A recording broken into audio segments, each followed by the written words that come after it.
ഒരു റിയാക്ഷൻ തന്നിട്ട് അതിൻ്റെ റേറ്റ് ഓഫ് റിയാക്ഷനും ഓർഡറും കണ്ടുപിടിക്കാനാണ് ചോദിക്കണമെങ്കിൽ നമുക്കത് എങ്ങനെ ചെയ്യണം എന്നുള്ളതിൻ്റെ ബേസിക്സാണ് ഇന്നത്തെ ക്ലാസ്സിൽ ആദ്യം ഡിസ്കസ് ചെയ്യുന്നത്.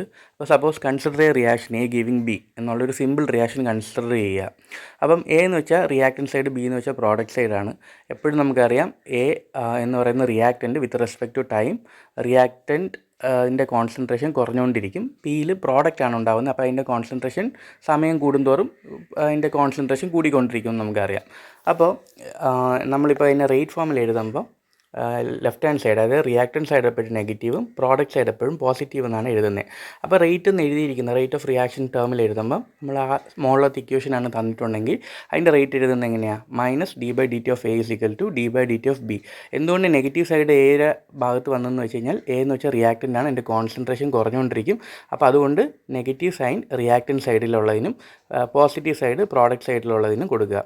അതിൽ എ എന്ന് വെച്ചാൽ കോൺസെൻട്രേഷൻ ഓഫ് എയും ബി എന്ന് വെച്ചാൽ കോൺസെൻട്രേഷൻ ഓഫ് പ്രോഡക്റ്റുമാണ്, ടി എന്ന് വെച്ചാൽ ടൈമാണ്. Now will consider A new reaction that is 3A giving B. അതിന് റേറ്റ് ഫോമിൽ നമ്മൾ റിയാക്റ്റൻറ്റ് സൈഡിലുള്ളത് മാത്രം റേറ്റ് എഴുതാൻ പറയുകയാണെങ്കിൽ മൈനസ് 1/3. എക്ക് 3 അല്ലേ കോഎഫിഷ്യൻ്റ്, അപ്പോൾ അത് ഡിനോമിനേറ്ററിൽ കൊണ്ടുവരാൻ റിയാക്റ്റൻറ്റ് സൈഡ് ആയതുകൊണ്ട് നെഗറ്റീവ്. അപ്പോൾ minus 1/3 D by D T of A എന്ന് നമ്മൾ കൊടുക്കുക.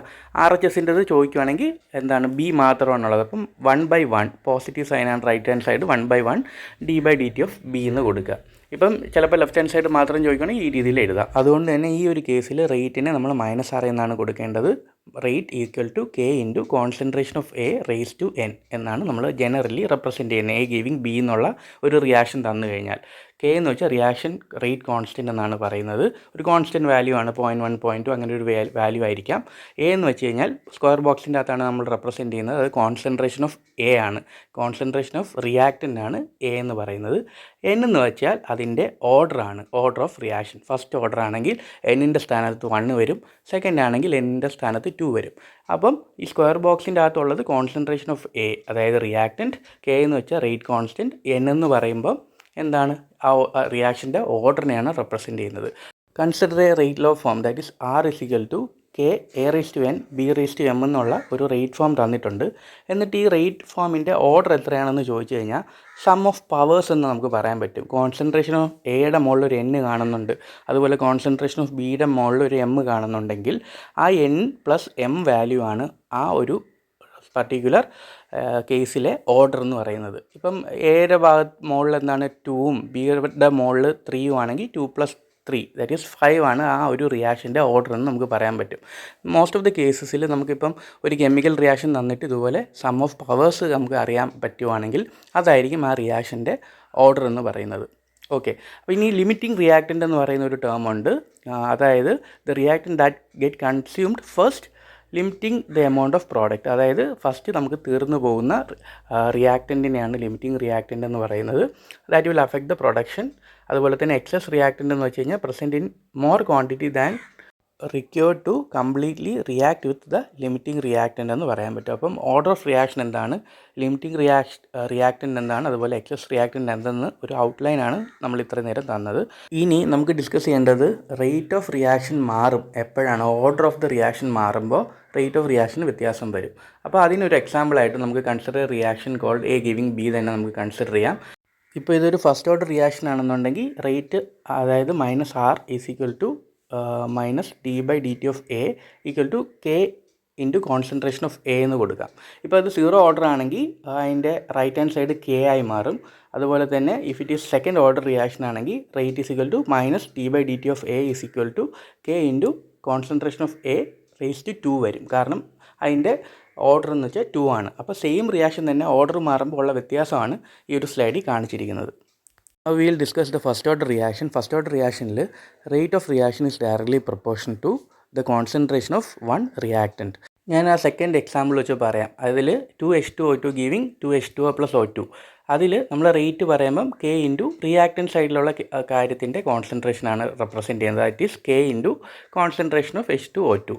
ഇപ്പം ഇനി നിങ്ങൾ എല്ലാ എക്സാമ്പിൾ നോക്കുമ്പോഴും നിങ്ങൾക്ക് മനസ്സിലാവുന്നത് റേറ്റ് ഫസ്റ്റ് ഓർഡർ റിയാക്ഷൻ്റെത് ആ റിയാക്റ്റൻറ്റ് സൈഡിലെ കമ്പോണൻറ്റിൻ്റെ കോൺസെൻട്രേഷൻ ടേമിലാണ് എഴുതുന്നത്. That is rate R is equal to K into concentration of reactant. അതായത് ഇപ്പം ആദ്യത്തെ കേസിൽ ന്യൂക്ലിയസ് ആണ് വരുന്നത് എയുടെ സ്ഥാനത്ത്, അതുപോലെ തന്നെ സെക്കൻഡ് കേസിൽ H2O2 ആണ് വരുന്നത് എയുടെ സ്ഥാനത്ത്, അതുപോലെ തന്നെ സൈക്ലോ പ്രൊപ്പേൻ ആണ് മൂന്നാമത്തെ കേസിൽ എയുടെ സ്ഥാനത്ത് വരുന്നത്. Now will be discussing some examples of second order reaction. Second order reaction എന്ന് വെച്ചാൽ rate of reaction is proportional to two conditions ആണ്. ഫസ്റ്റ് കണ്ടീഷൻ എന്ന് വെച്ചാൽ square of the concentration of one reactant. രണ്ടാമത്തെ കണ്ടീഷൻ എന്ന് വെച്ച് കഴിഞ്ഞാൽ product of the concentration of reactants, two reactants എന്ന് നമുക്ക് പറയാം. അപ്പം ഈ രണ്ട് കേസസിലുമാണ് റിയാക്ഷൻ റേറ്റ് പ്രൊപ്പോർഷനേറ്റ് ആയിട്ട് വരുന്നത്. Consider the first example, that is H2 + I2 giving 2HI. ഇതിൽ റേറ്റ് എന്ന് പറഞ്ഞാൽ K into concentration of each component on the reactant സൈഡാണ്. അപ്പം K into concentration of H2 into concentration of I2. അതുപോലെ തന്നെ second example എന്ന് പറയുമ്പോൾ 2NO2 giving 2N2O4. ഈ കേസിൽ കോൺസെൻട്രേഷൻ എങ്ങനെയാണ് വരുന്നതെന്ന് വെച്ചാൽ സ്ക്വയർ നമ്മൾ കൊടുക്കേണ്ടി വരും. അതായത് റേറ്റ് ഈസ് ഈക്വൽ ടു ഒരു റിയാക്റ്റൻ്റല്ലേ ഉള്ളൂ, അപ്പം rate is equal to K into concentration of reactant side, that is NO2 raise to 2. ഇതിൽ 2NO2 അല്ലേ റിയാക്റ്റൻറ്റ് സൈഡിൽ, അതിൽ 2 ഉണ്ടല്ലോ, 2 ആണ് പവറായിട്ട് മാറുന്നത്. ഇനി മൂന്നാമത്തെ എക്സാമ്പിളിലും ഫസ്റ്റത്തെ എക്സാമ്പിൾ സെയിം ആണ്, രണ്ട് റിയാക്റ്റൻ്റ് ഉണ്ട് ഈ മൂന്നാമത്തെ എക്സാമ്പിളിലും. അപ്പോൾ റേറ്റ് പറയുമ്പം പ്രോഡക്റ്റ് ഓഫ് 2 റിയാക്റ്റൻ്റ് ആണ് നമുക്ക് വരുന്നത്. അപ്പോൾ rate is equal to K into product of രണ്ട് റിയാക്റ്റൻറ്റ് സൈഡിലുള്ള കമ്പോണൻറ്റ് വെച്ച് എഴുതുക. അപ്പോൾ ഇതാണ് സെക്കൻഡ് ഓർഡർ റിയാക്ഷൻസിൻ്റെ എക്സാമ്പിൾ എന്ന് പറയുന്നത്. So we have discussed zero order, first order and second order reaction with some example and rate representations നമ്മൾ നോക്കി.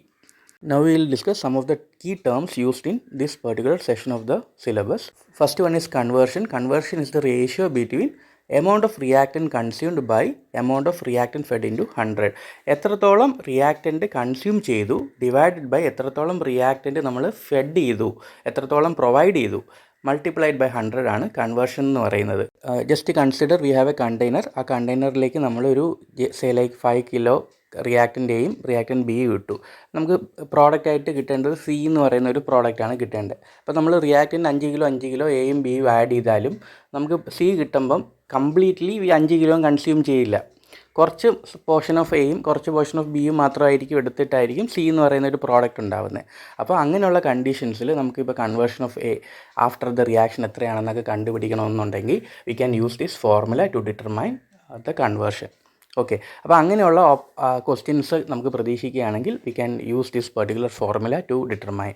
ഓക്കെ, അപ്പോൾ അതുപോലെ സെക്കൻഡ് ഒരു പാരാമീറ്ററാണ് ഈൽഡ് എന്ന് പറയുന്നത്. ഈൽഡ് എന്ന് പറഞ്ഞാൽ it's a ratio of amount of desired product obtain divide by theoretical maximum amount of desired product into 100. എത്രത്തോളം ഡിസൈർഡ് ആയിട്ടുള്ള പ്രോഡക്റ്റ് ഒബ്റ്റെയിൻഡ് ആയോ അതുപോലെ തന്നെ theoretical maximum amount of desired product, theoretically എത്രത്തോളം മാക്സിമം ഡിസൈർഡ് പ്രോഡക്റ്റ് കിട്ടുമെന്നാണ് പറഞ്ഞിരിക്കുന്നത്, multiplied by 100 ആണ് yield എന്ന് പറയുന്നത്.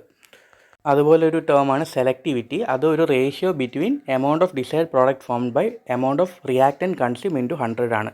അതായത് എത്രത്തോളം ഡിസൈഡ് പ്രോഡക്റ്റ് ഫോം ചെയ്യുന്നുണ്ടോ അത് ഡിവൈഡഡ് ബൈ എത്രത്തോളം റിയാക്റ്റൻറ്റ് അത് ഡിസൈഡ് ആയിട്ടുള്ള പ്രോഡക്റ്റ് ഉണ്ടാവാൻ വേണ്ടി കൺസ്യൂം ചെയ്തു, അതാണ് നമ്മൾ ഡിനോമിനേറ്ററിൽ കൺസിഡർ ചെയ്യേണ്ടത്. And the whole multiplied by 100 ആണ് സെലക്ടിവിറ്റി എന്ന് പറയുന്നത്. അതുപോലെ തന്നെ ഈ മൂന്ന് ടേംസും ഈൽഡ്, സെലക്ടിവിറ്റി, കൺവേർഷൻ എന്നൊക്കെ പറയുന്ന കാര്യങ്ങളെല്ലാം ന്യൂമറിക്കൽ റിലേറ്റഡ് ആയിട്ട് ഇമ്പോർട്ടൻ്റ് ആയിട്ടുള്ള ടേംസ് ആണ്. അപ്പോൾ ഈ ഫോർമുല അറിയാമെങ്കിൽ കൺസെപ്റ്റ് ഒരു റിയാക്ഷൻ തന്നിട്ട് എത്ര കിലോ ഫീഡ് ചെയ്തു, എ എന്ന് പറയുന്ന സാധനം എത്ര ഫീഡ് ചെയ്തു, എന്നിട്ട് ബി എന്ന് പറയുന്ന പ്രോഡക്റ്റ് കിട്ടുന്നത് ഇത്രയാണ്, അങ്ങനെയാണെങ്കിൽ ഇതിൻ്റെ കൺവേർഷൻ എത്രയാണ്, ഈ ഒരു പെർട്ടിക്കുലർ എക്സ്പീരിമെൻറ്റിൻ്റെ ഈൽഡ് എത്രയാണ്, സെലക്ടിവിറ്റി എത്രയാണ്, അങ്ങനെയൊക്കെയുള്ള ക്വസ്റ്റ്യൻസ് നമുക്ക് പ്രതീക്ഷിക്കാം. Next class will do the numerical question based on this session. Will meet in the next class. Thank U.